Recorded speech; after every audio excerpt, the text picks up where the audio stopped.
Hello बच्चों, हम partnership को कंटिन्यू करते हैं और हम देखते हैं कि साझेदारों के मध्य बंटवारे के लिए किस खाते का प्रयोग किया जाता है और उनकी लाभ हानि को कैसे ज्ञात किया जाता है।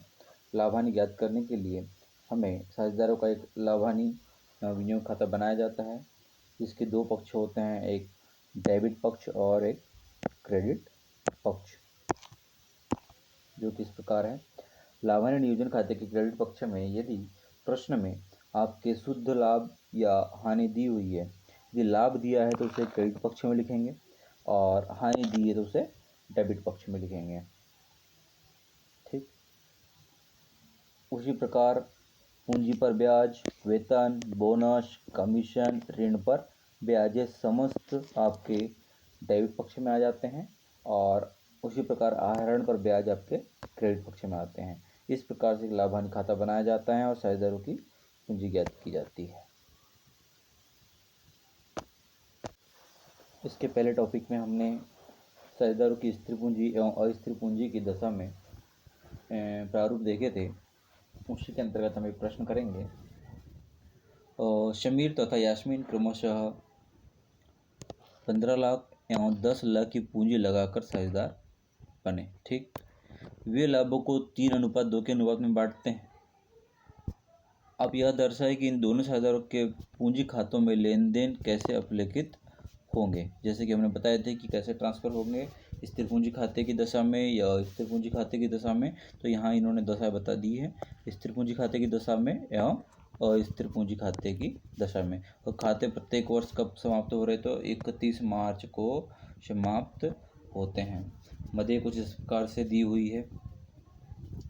1 जुलाई 2014 को विनियोजित पूंजी समीर की है 3 लाख एवं यास्मीन की है 2 लाख, और यह जो है ये है अतिरिक्त पूंजी। क्यों? क्योंकि इनकी प्रारंभिक पूंजी तो कितनी थी, 15 लाख और 10 लाख। इन्होंने 1 जुलाई 2014 को और कितनी दी, 3 लाख और 2 लाख। तो अब इसकी कितनी हो गई, अब इसकी हो गई 18 लाख और यास्मीन की हो गई 12 लाख।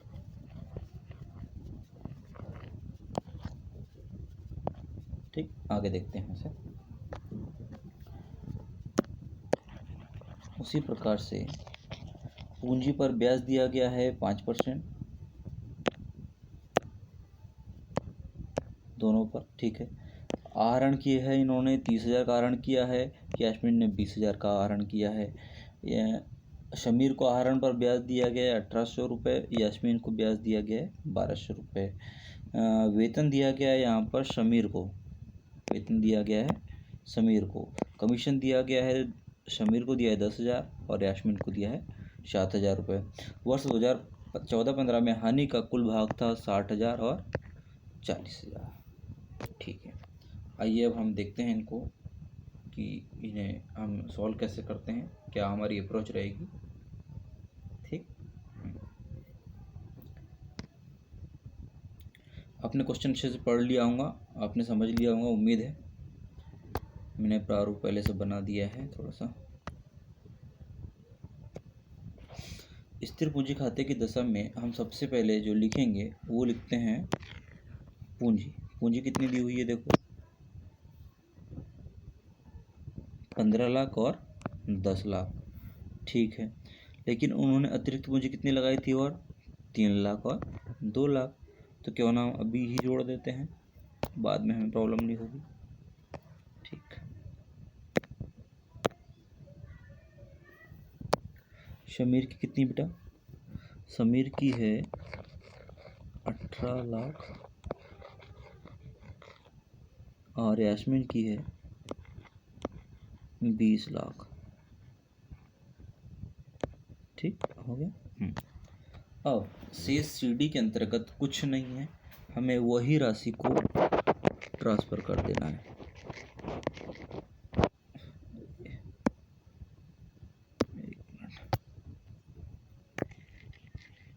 18 लाख एवं 20 लाख, तो आपके दोनों पक्ष बराबर हो जाएंगे।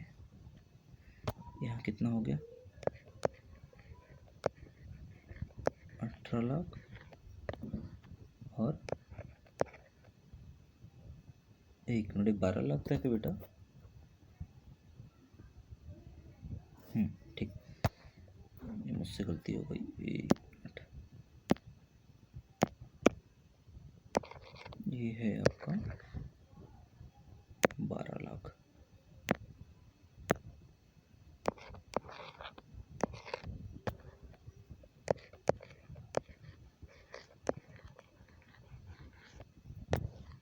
और इस पक्ष में भी आ जाएगा, ये है कितना 12 लाख।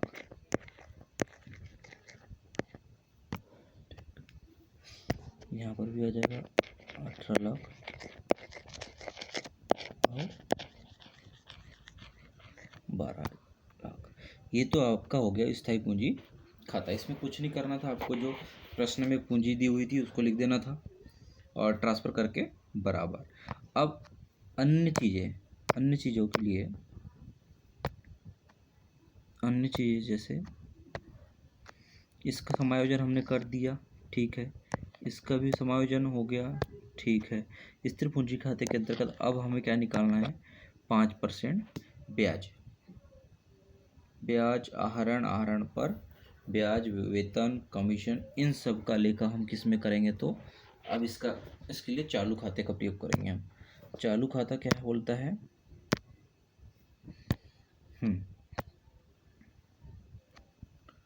चालू खाता, एक मिनट है ना, चालू खाते में हम सबसे पहले लिखेंगे, यहाँ पर ये नहीं आएगा शेष, क्योंकि हमने शेष पहले लिख चुका है।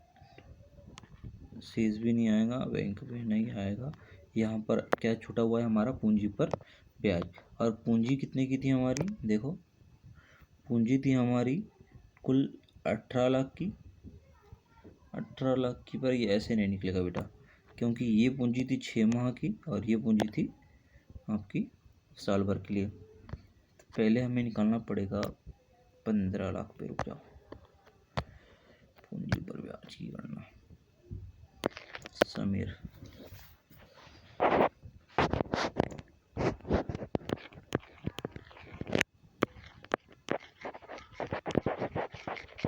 लाख का 10% कितना हो गया? 10 से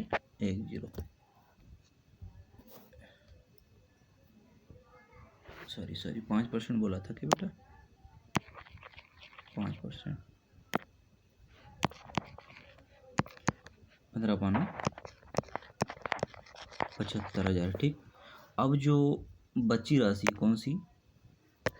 ये 3 लाख रुपए।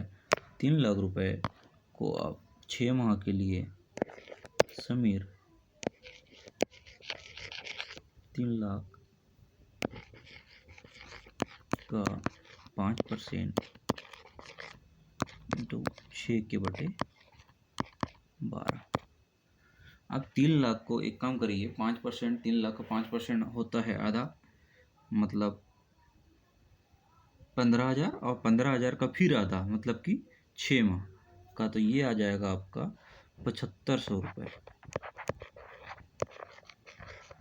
आप इसको ऐसे भी देख सकते हैं, 6 से ये 2 बार में, ये 00, ठीक, ये 2 से चले जाएगा 1500, ठीक, 15 पाना 75, और ये टोटल आ गया आपका 10, 20, 5, 7, 5, 12 की, तो 82,500 रुपये। और 82,500 रुपये जाएगा आपका पूंजी पर ब्याज। किसका? समीर का। 82,500, ठीक। उसी प्रकार से हम पूंजी पर ब्याज की गणना करेंगे। किसकी? इसको मैं मिटा दूं, आप समझ गए होंगे, आप नोट कर लीजिए।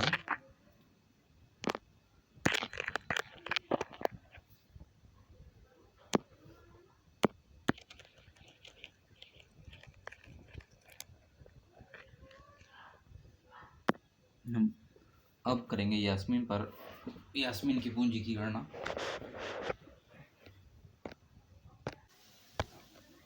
अब यास्मीन की पूंजी के लिए हमें फिर से देख प्रश्न में जाना पड़ेगा। यास्मीन की पूंजी कितनी थी पहले? 10 लाख, और फिर कितनी थी? 2 लाख। 10 लाख थी 12 माह के लिए और 2 लाख रुपए थी 6 माह के लिए। ठीक है, तो 10 लाख का कितना? 5%, और 10 लाख का 5% मतलब 10 लाख का 1 जीरो कम कर दो, और 1 जीरो कम करने के बाद उसका फिर आधा कर दो। कितना हो जाएगा बेटा? 2 जीरो से 2 जीरो ऐसे काट दो, नहीं तो ये कितना हो गया? 5,000 रुपये, 50,000 रुपये, सॉरी। कितना है? 10 लाख 1 जीरो। ठीक, अब जो बचा है 2 लाख रुपए, उसका 5% 6 माह का कर दो। 6 से 2 बार, डबल जीरो से डबल जीरो, 2 से 1 बार, कितना हो गया बेटा? ये 5,000 रुपये हो गया। ये टोटल कितना हो गया? 55,000। और पूंजी पर ब्याज की गणना किसकी? यास्मीन की आ गई 55,000। ठीक, यहाँ तक क्लियर है। साझेदार का वेतन देख लेते हैं किसको मिला है। वेतन मिला है बेटा समीर को। समीर का वेतन है, एक मिनट, समीर का वेतन कितना है? 20,000।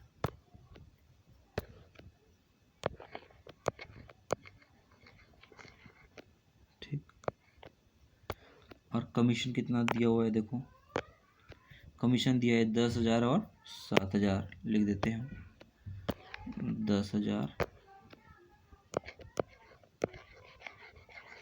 और 7,000। ठीक, और कुछ है क्या? फिर से जाएंगे प्रश्न में। वेतन हो गया, कमीशन हो गया, पूंजी पर ब्याज हो गया, बचा है आहरण और आहरण पर ब्याज। आहरण कितना? देखो 30,000 और 20,000। आहरण जाते हैं 30,000 और 20,000, 30,000 और 20,000। फिर आहरण पर ब्याज देखो कितना दिया हुआ है। आहरण पर ब्याज दिया हुआ है बेटा 1,800 और 1,200।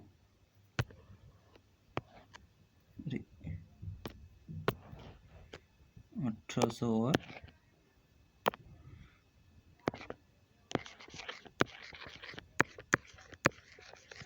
1,200।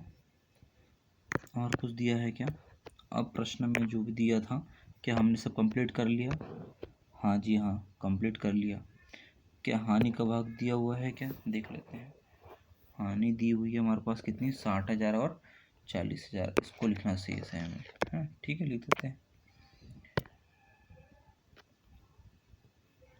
हानि दी है हमें, समीर की हानि कितनी दी है?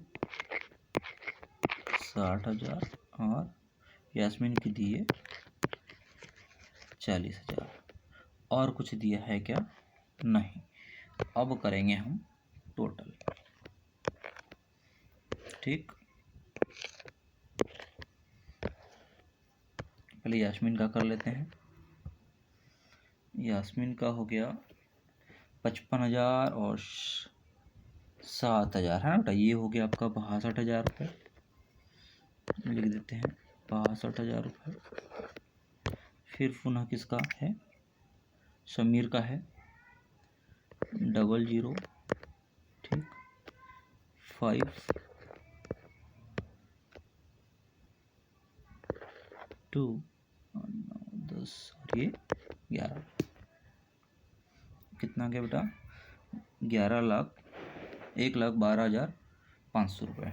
ठीक है, तो इधर भी इतना ही आना चाहिए। कितना? 1,12,500 और कितना बेटा? 62,000। देखो आ रहा है क्या, 40, 60, 72, नहीं यार, 1 मिनट,